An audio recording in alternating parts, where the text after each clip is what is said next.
Hello and welcome to my YouTube channel, The Education Hub. So, in today's class, we'll be studying about the syllabus of B.Ed. So, this syllabus that we'll talk about is about the syllabus which is affiliated to Bangalore City University. So, basically, the colleges which are affiliated to Bangalore City University follow the syllabus, and also there are multiple other universities which follow certain topics. So you can refer the channel according to the topics. Let's move on to the syllabus. So B.Ed is of 2 years course, which is divided into 4 semesters, 6 months each. And today we'll be looking into the syllabus. Let's start with the first semester. So in first semester, basically you have 8 subjects, and there are 6 hardcore, which is also known as HC1, HC2, HC3, HC4, HC5, and HC6. So HC1 is about childhood and growing up. So this particular subject is for 100 marks, which includes 70 marks of externals, which you have to write as term and exam, and it includes 30 marks of internals, which includes your assignments, assessments, and other attendance and other sort of internals that you're going to write. And then we have HC2, which is education in contemporary India. This also is similar, which is of 100 marks, 70 plus 30. Then we have HC3, development and management in school education. This is also similar, which is 100 marks, 70 plus 30. Then we have gender, school and society. There is also a hardcore, which is of 100 marks, 70 plus 30. Then we have HC5, which is ICT in education. This is for 50 marks, 35 plus 15. So 35 will be your externals, which will be writing at the term end. And then you have 15, which is your internals, which, as I said, which includes your attendance, your assignments, your internals, and all sort of marks, which will be brought down to 15. And then external, you have to write for 35 marks. And then we have HC6, which is which is also of 50 marks. As I said, 35 plus 15. Then we have EPC1, which is communication skill and expository writing. This is for 50 marks. And this includes only internal. So we don't have any sort of external exam to write for this particular exam. And then EPC2 is about understanding self, personality, and yoga. This is for 50 marks. This is also internals. There is no external for this. So this is a short description about the EPC.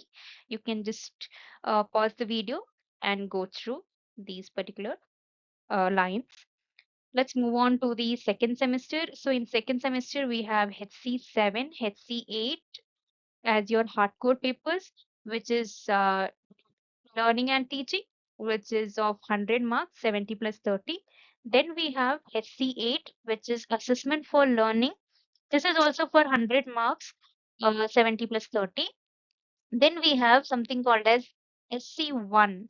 So SC1 is nothing but soft core 1, which is content and pedagogy one one in the sense of one subject, or you can tell first content pedagogy or second content pedagogy for the second one. So as I said, content and pedagogy, this is for 100 marks. Again, same 70 plus 30. And SC2, which is soft core 2, content and pedagogy 2, is also for 100 marks, 70 plus 30. So this two particular, it's SC1 and SC2. So these particular subjects are nothing but that you will be choosing subjects based on your UG and PG subjects. So example, if a person has BSc in PCM, so physics, chemistry, and maths. So basically, their subjects will include maths and physical science. right? And same goes with BA. If there is a person who has done BA economics, their subjects can be social science and English. So there's how the bifurcation is done. So this you will learn in further slides. Then move on to let's move on to EPC3, which is ICT applications. This is for 50 marks. All is your internals. There is no external for this. And same goes to your EPC4, Fine Arts and Theatre. It is also for 50 marks overall, which includes 50 full of your internal. So there is no external that you'll be writing for these sort of papers. Then we have something called as EPC5, which is pre-internship program, and is for 100 marks. So this particular table shows the bifurcation of the 100 marks, the overall. I hope you're able to see this 100. So this is what this 100 is all about. So it includes 30 plus like 30 of your certain things, and then observation for 10 marks, and then simulated lesson for 20. That's how it is added up, and then finally we get 100. Let's move on to third semester. So here also you have something called as SC1 and SC2. It is nothing but the second part of the content that you have chosen. So here in the previous semester, second semester, example, if you have taken physics and maths, you will be studying half of the content there, and the remaining part two you will be studying here. So whichever subject you choose in your first semester, that is the same that you will be continuing in your third semester. Then we have HC9, which is action research. This is for 50 marks overall. Again, it is like 50 is nothing but 35 plus 15. 15 is your internals and 35 your external, which is your term end. Then we have EPC 6 and EPC 7. EPC 6 is your action research project. This is also for 50 marks, internals fully. And then you have EPC 7 called school internship. So whatever teaching practice will be done will be included in this 300 marks. And here you can see the bifurcation of those 300, which is presentation of unit design is of 20 marks. Your 20 marks is again divided 10 plus 10.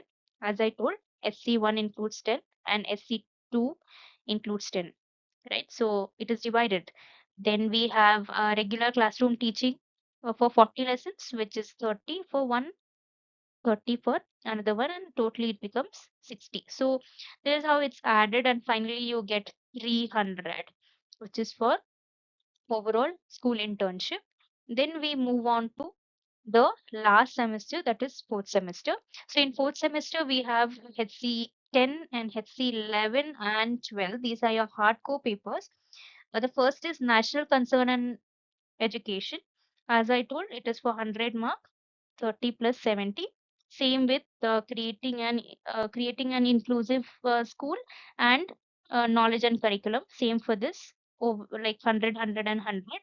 Then you have something called as OC, which is nothing but optional course. So you will be given three options and you have to choose one elective of it. I'll explain about this particular elective in the further slides. For now, you just understand that this is for 100 marks, 70 plus 30. Then we have something called as EPCA. So this is nothing but post internship. So after once you're done with your teaching practice, there are certain documents or certain assignments that you are supposed to submit to the respective college. That includes a reflective journal, presentation by the student teachers. Who are student teachers? Nothing but you. The students are not referred as students here because you're going to be a future teacher. So it's mentioned as student teachers, nothing but you. Then working with the community based on the project, then submit a report by visiting residential school and viva, all these things, and the practical exam here. So all these is included in your post internship, and it also includes you have your practical exam. So you have to give one practical exam for your each of the paper, as it's mentioned here, one lesson in each soft core papers. So you'll have two soft core papers, so you have to give two viva or practical examinations for those two subjects. So as it's mentioned here, 50 plus 50, finally it becomes 100, and the total is 600. So B.Ed is all the fourth semester. Each semester carries 600. So 600 plus 600 plus 600 plus 600. Totally it becomes 2,400. So this is what you will be writing your whole exam for, which is 2,500. 400. I'm so sorry. 2,400 for entire your 4 semesters. That is 2 years of B.Ed. So now, as I had told you, that we'll be discussing about the soft course. So there are multiple options, diverse range of options given by Bangalore City University to the students. They have to select, as is mentioned here, subjects studied at UG and PG level. Okay, so if there is a person who has done BSc in zoology, so their subjects would be biology, right? So biological science and physical science. And so there are multiple options. So as you can see, if there is a person who has from commerce background, they can opt for content and pedagogy of commerce and content and pedagogy of management and business studies. And we also have other option for arts background. If they have done their BA in economics or political science or history, they can go for social science as one subject. Another subject, it depends on the language that you have taken. You can either go for English, Kannada, or Urdu, Hindi, Sanskrit, German, and French. So, provided the condition is that uh, you should have studied that particular subject, whichever that you're going to choose in your UG and PG level. That's very important. So, you need to be very conscious that when you're taking these particular subjects, make sure that you discuss and think about it, what subjects you're going to take up, because it depends, right? So if you take English, so there are high chances of you becoming an English teacher, right? So it's very important. Make sure that you take a good consultation of all your people that you know, and then you decide probably which one to go for. As I told, it's important that you should have studied these particular subjects in your UG or PG level. Then now let's move on to optional courses. So in fourth sem, you have something called as optional courses, which is you have to select one among these three. Which are those three? First is guidance and counseling, value education, then is education for peace. So you have three options here. You have to go for any one of these three subjects. Yes, so now I hope you all have understood. If you still have any doubts, please make sure that you drop a comment in the comment box and I'll see to it that I reply to all the. Thank you so much. I hope you all have understood. As I mentioned, if you have any doubt, please drop your comments and please like, share, and subscribe to my YouTube channel, The Education Hub. Let's explore, learn, and grow together. Thank you.